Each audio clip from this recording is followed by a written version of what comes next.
C'est bon.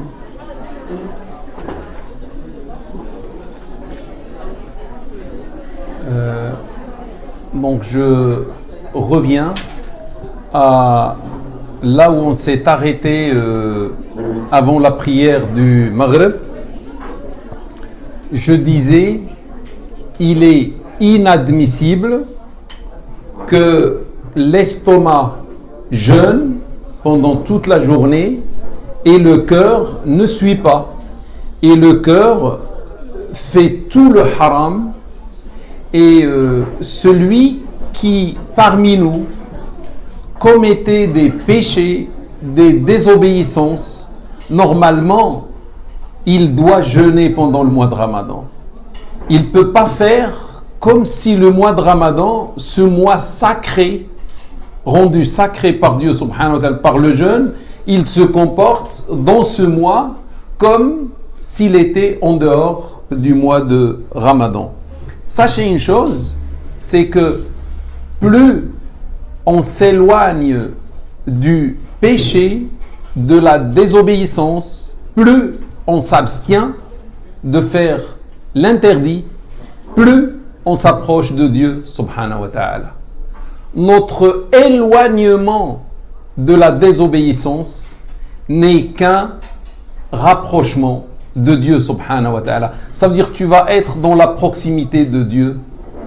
Mais qui est meilleur que toi, mon frère ou ma sœur, si tu vis dans la proximité de Dieu, proche de Dieu subhanahu wa ta'ala. Et sachez que tout rapprochement de la désobéissance, du péché, est un éloignement de Dieu subhanahu wa ta'ala.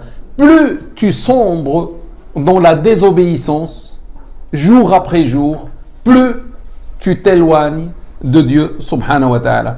Autre chose, plus grave que ce que je viens de dire, plus on sombre dans le péché, plus notre cœur sera enveloppé par le péché.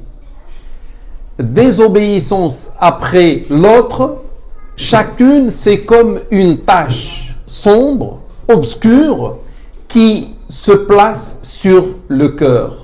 Et jour après jour, le cœur devient recouvert par la désobéissance. Et cette couverture devient un obstacle pour le cœur. Le cœur ne peut plus voir. Ça veut dire nos péchés aveuglent notre cœur. Le cœur devient aveugle. Un cœur aveugle ne peut plus recevoir la lumière venant de la part de Dieu subhanahu wa ta'ala. Un cœur aveugle ne peut plus voir Dieu subhanahu wa ta'ala. Adore Dieu comme si tu le vois. Mais lorsque, ou si tu n'arrives pas à le voir, sache que lui te voit. Comment tu vas voir Dieu? Comment tu vas voir la présence de Dieu alors que ton cœur est aveugle? Quelqu'un va me dire, mais attends, on voit avec les yeux et non pas avec le cœur. C'est faux, mon frère ou ma sœur, parce que Dieu dit dans un verset coranique, Innaha la ta'mal absaru walakin ta'mal qulubu allati fi sudur. Car ce qui devient réellement aveugle, ce ne sont pas les yeux, c'est le Créateur qui parle. Il nous dit, car ce qui devient réellement aveugle, ce ne sont pas les yeux, mais plutôt les cœurs. Ça veut dire qu'ils le deviennent. Mon frère ou ma sœur, avec tes yeux, tu vois 10 sur 10, ou avec la correction, et alhamdulillah. Mais par ton cœur, combien vois-tu? 10 sur 10. Félicitations à toi. Sache que Dieu t'aime. C'est pour ça, par ton cœur, tu arrives à voir 10 sur 10. Tu vois 5 sur 10. Tu vois 1 sur 10. Tu vois 0 sur 10. Ça veut dire le cœur est aveugle. Et le problème, c'est lorsqu'on porte un cœur aveugle, à la place d'un cœur, on a une pierre et on est même inconscient. Donc, mon frère ou ma sœur, Dieu a demandé à ton estomac de jeûner pendant 1 mois seulement. Vous voyez, le jeûne qu'on a normalement pour l'estomac, c'est 1 mois. Et après, à toi de manger et à toi de boire comme tu veux, le halal. Mais le cœur, s'il vous plaît, est-ce qu'il doit jeûner un mois? Hein? Le cœur. Est-ce qu'il doit jeûner le mois de Ramadan et après le mois de Ramadan, cœur, à toi le haram, à toi l'interdit, à toi l'orgueil, à toi la jalousie, la cigarette et le reste? Non, mes frères et mes sœurs.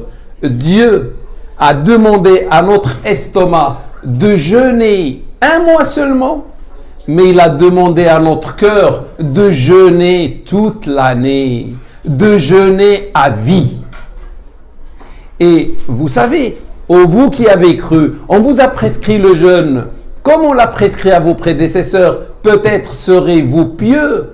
Dieu veut qu'avec le jeûne, ce moyen de s'abstenir de boire et de manger, que le cœur apprenne à faire la même chose, que le cœur qui se trouve juste à côté de l'estomac apprenne à s'abstenir du haram. Mais seulement le cœur, c'est pas un mois.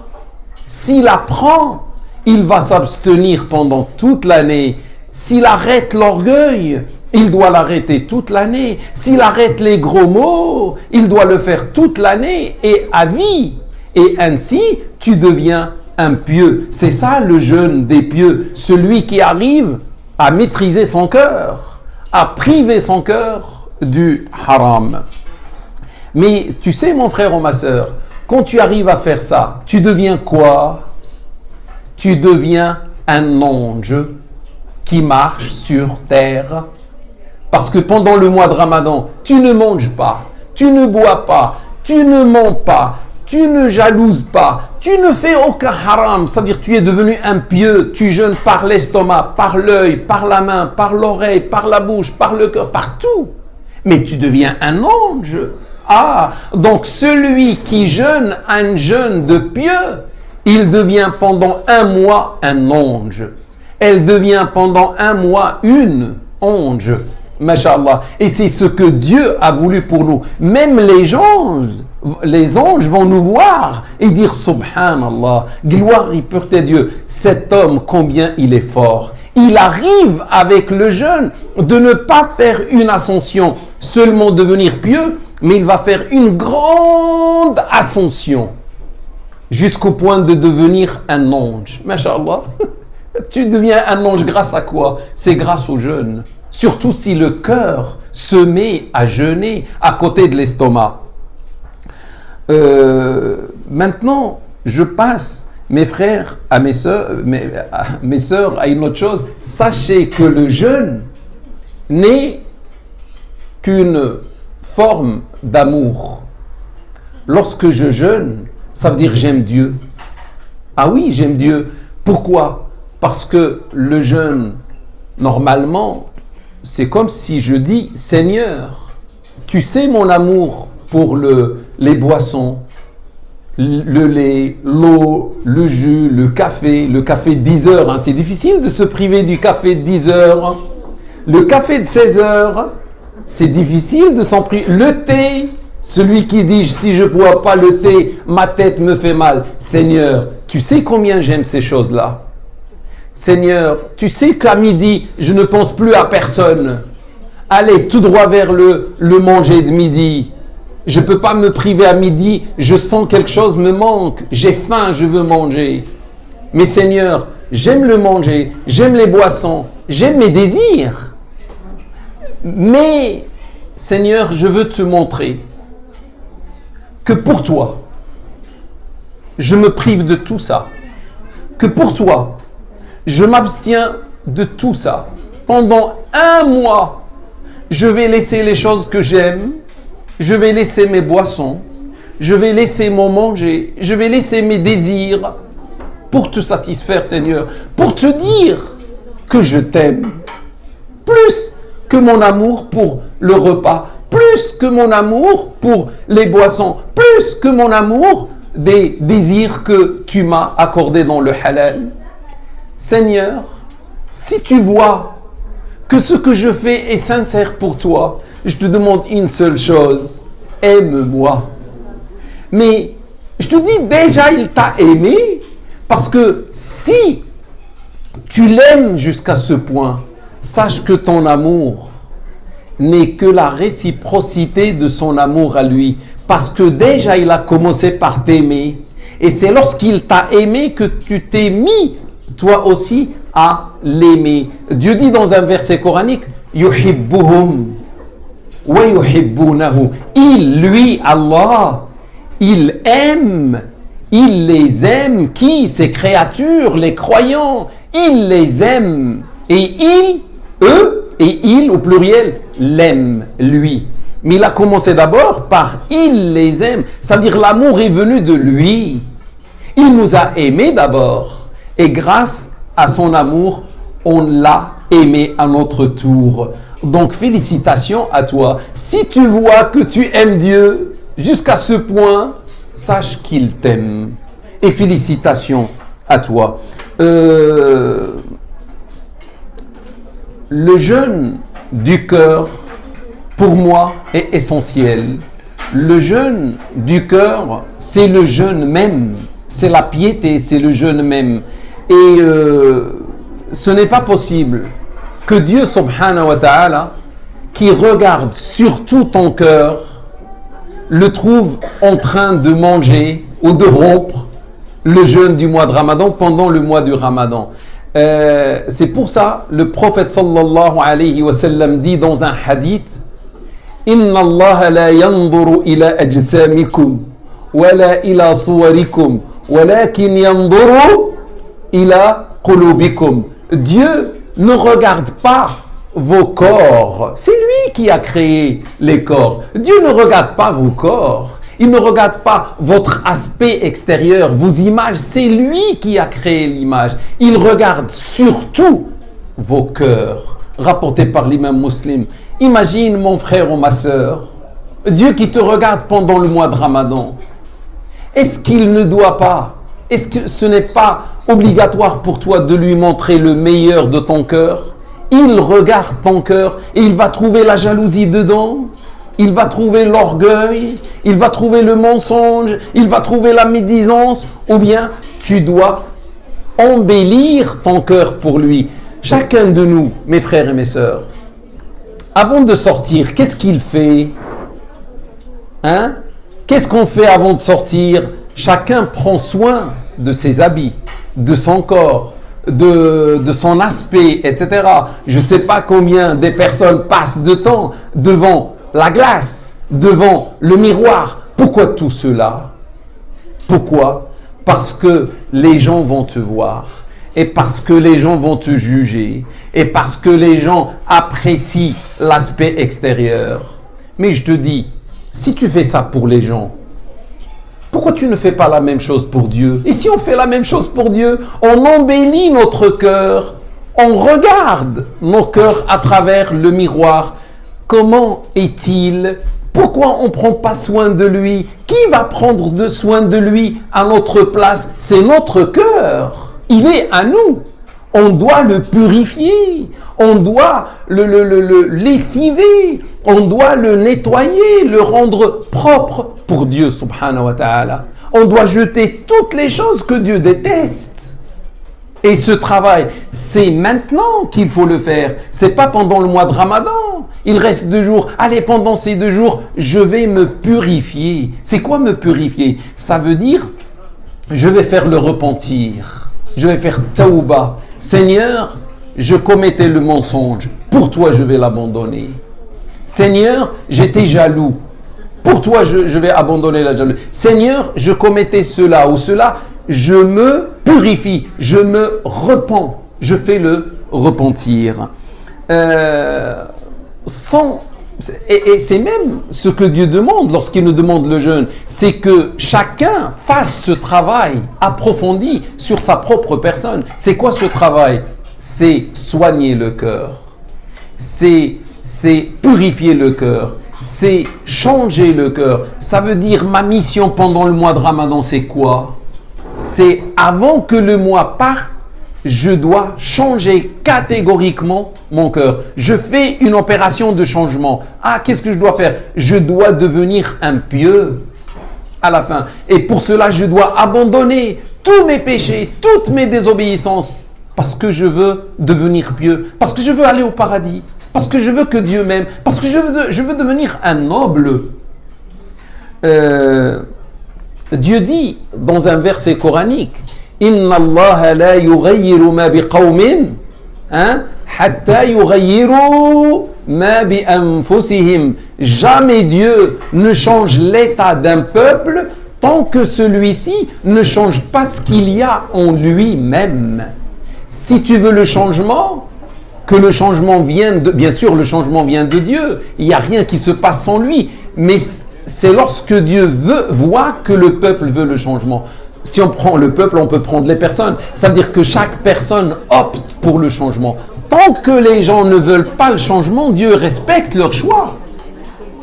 Dieu respecte leur choix et leur liberté, il les laisse comme ils sont. Donc personne ne peut faire le changement à ta place. C'est à toi pendant le mois de Ramadan de faire ce changement, de faire ce travail. Là, pour vous montrer le changement, tu vois, avant de sortir, chacun de nous, bon, va prendre soin de l'extérieur. C'est facile de porter une djellaba comme moi. C'est facile de laisser une barbe. Je fais aucun effort. Même j'économise le temps et l'argent. Mais c'est facile de laisser une barbe. C'est facile de porter un foulard. Ça, c'est facile. Les gens vont dire, et ça veut dire qu'est-ce qu'on fait, mes frères et mes sœurs? On laisse une apparence religieuse. Ah, on laisse une apparence religieuse, oui. Et en plus, on va dire salam alaikum wa alaikum salam, ça va, masha'Allah, mon frère, ma sœur, alhamdulillah, bismillah et tout. Ça veut dire on fait des choses faciles qui ne demandent pas beaucoup d'efforts, mais qui trompent l'autre, en quelque sorte. Parce qu'avec mon hijab, avec ma barbe, avec mon djellaba, etc., ma djellaba, je peux induire en erreur ceux qui me voient. Ça veut dire j'ai pris soin bien de mon extérieur et les apparences sont trompeuses. Mais mes frères et mes sœurs, est-ce que l'un de nous a fait l'effort pour changer son cœur, pour embellir son cœur, pour décorer son cœur pour Allah? Regardez pour les gens, qu'est-ce qu'on a fait? Mais est-ce qu'on a fait la même chose pour Dieu, subhanahu wa ta'ala, où on laisse le cœur avec toutes ces maladies, avec tous ces microbes, tous ces virus, etc. Vous savez, ça signifie quoi ça? Bien sûr, c'est difficile de changer son cœur. Il faut beaucoup de courage. C'est la vraie lutte, c'est le vrai djihad. Le djihad du cœur, de son propre cœur. Et comme on le voit difficile, on abandonne. Et comme prendre les apparences à l'extérieur, ça c'est facile, laisser la barbe. Ça ne me demande pas beaucoup d'efforts. Et souvent, on abandonne. Non, il ne faut pas, pour Dieu, il ne faut pas abandonner. Changeons nos cœurs. Vous savez, celui qui va laisser le cœur intérieur sans changement, ça veut dire une apparence musulmane, une apparence soumise à Dieu subhanahu wa ta'ala, mais avec un fond non soumis, avec un fond non musulman. Et l'intérêt, l'essentiel, c'est que le cœur soit musulman. Mais le cœur rempli de péché, rempli de désobéissance, n'a aucun islam.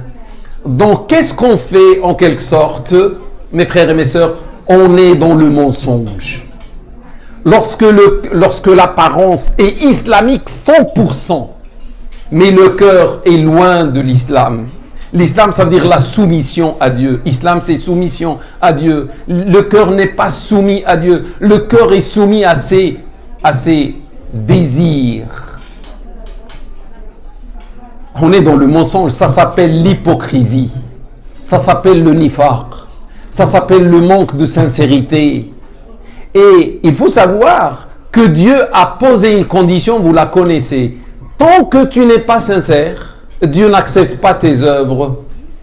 Donc lorsque Dieu va voir une apparence musulmane, une apparence qui fait le jeûne, mais un cœur qui ne fait aucun jeûne, le travail n'a pas été fait par amour à Dieu subhanahu wa ta'ala, il ne va pas accepter le jeûne.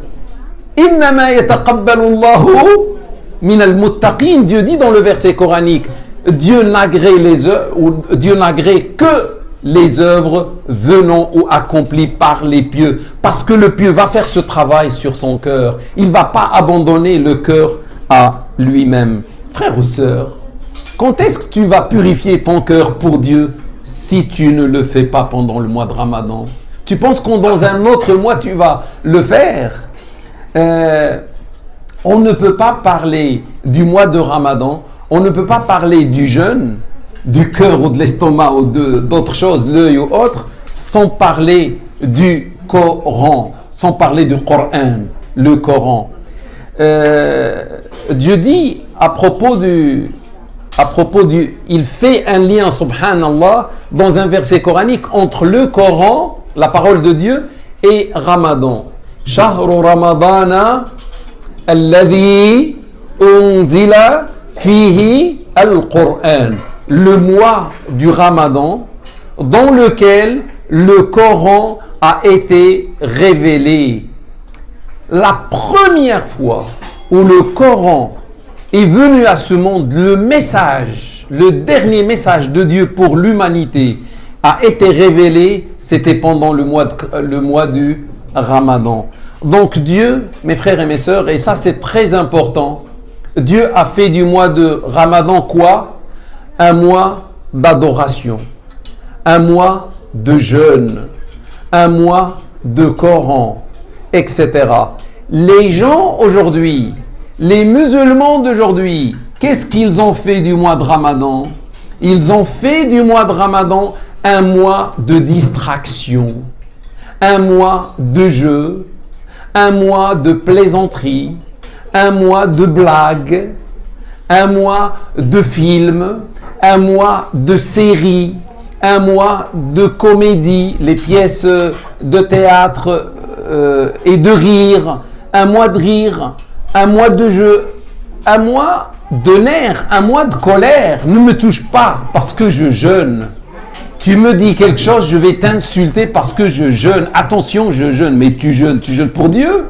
Où est le jeûne de ton cœur? Dans le cas où ton cœur jeûne, tu ne vas pas te comporter comme ça, mon frère ou ma soeur. Calme-toi. Bon, les gens sont sur les nerfs, les gens sont sur la colère. Et ça veut dire, qu'est-ce qu'on a fait? On s'est éloigné des années-lumière de ce que Dieu a voulu. On s'est éloigné des années-lumière de ce qu'était le mois de Ramadan à l'aube de l'islam, à l'époque du prophète sallallahu alayhi wa sallam. Non, mon frère, le mois de Ramadan est un mois d'adoration. Tu vas adorer Dieu pendant un mois.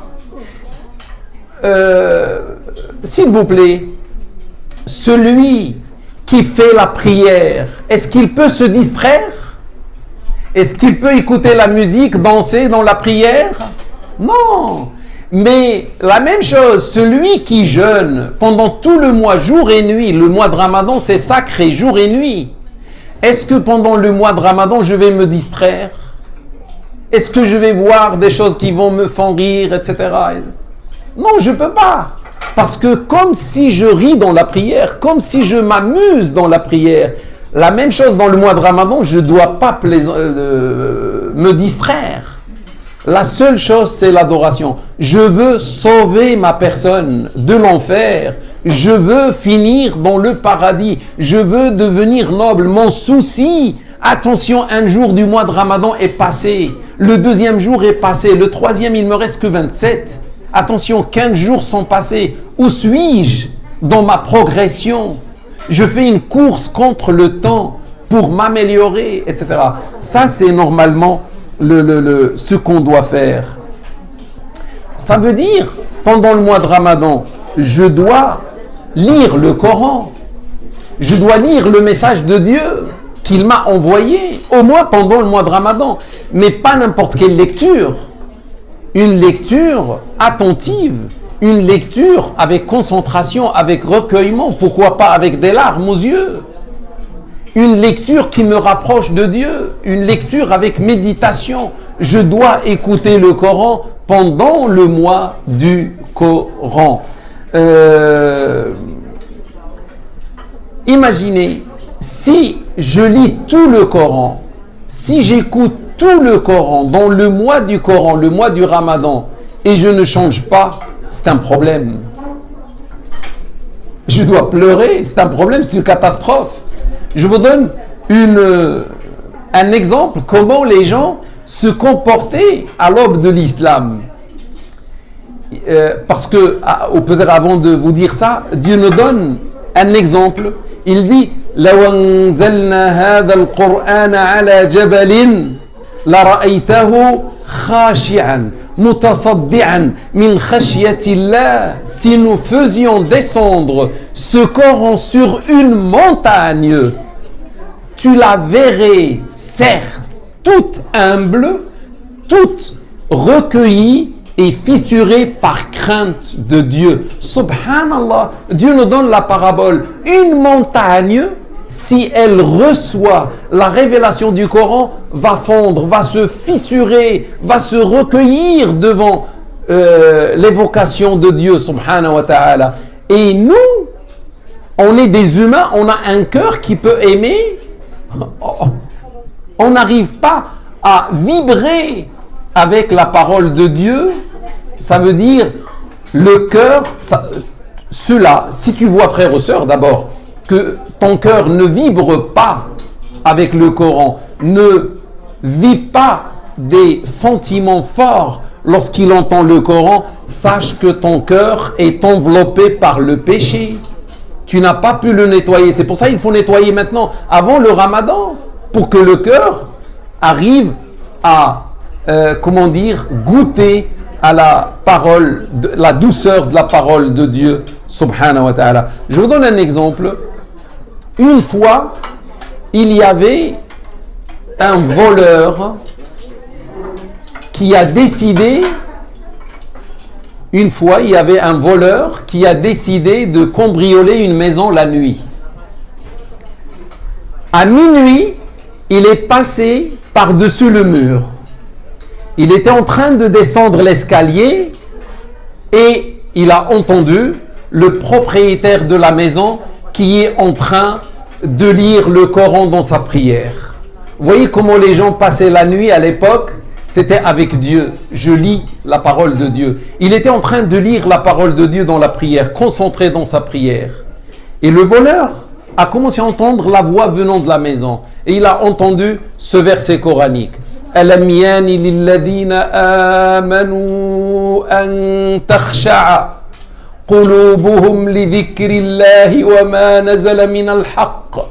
Le moment n'est-il pas venu pour que les cœurs des croyants se recueillent humblement devant l'évocation de Dieu et la vérité descendue? أَلَمْ يَانِ لِلَّذِينَ آمَنُوا أَن تَخْشَعَ قُلُوبُهُمْ لِذِكْرِ اللَّهِ. C'est Dieu qui parle. Le moment n'est-il pas venu pour que les cœurs des croyants se recueillent face à l'évocation de Dieu, le Coran, et la vérité est descendue? Dieu pose la question même à nous, à tout croyant. Est-ce que le temps n'est pas venu encore pour que tu te recueilles face à la récitation du Coran? Quand tu vas le faire? Après la mort? C'est maintenant. Et surtout pendant le mois de Ramadan. Le voleur n'a pas pu bouger. Ça y est, il est devenu immobilisé, paralysé. La parole de Dieu l'a paralysé. Et vous savez qu'est-ce qu'il a dit? Il a levé le regard vers le ciel et il a dit: Ya Rab, ashhad annahu qad ana al-awan li qalbi an yakhsha'a amama dhikrik.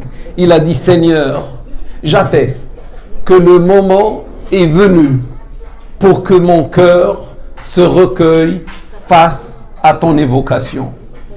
Et après, il a quitté la maison, il n'a pas volé. Et il a fait un repentir sincère. Il dit: à partir de ce jour, je n'ai plus commis le haram. Un seul verset coranique a pu changer le cours de sa vie.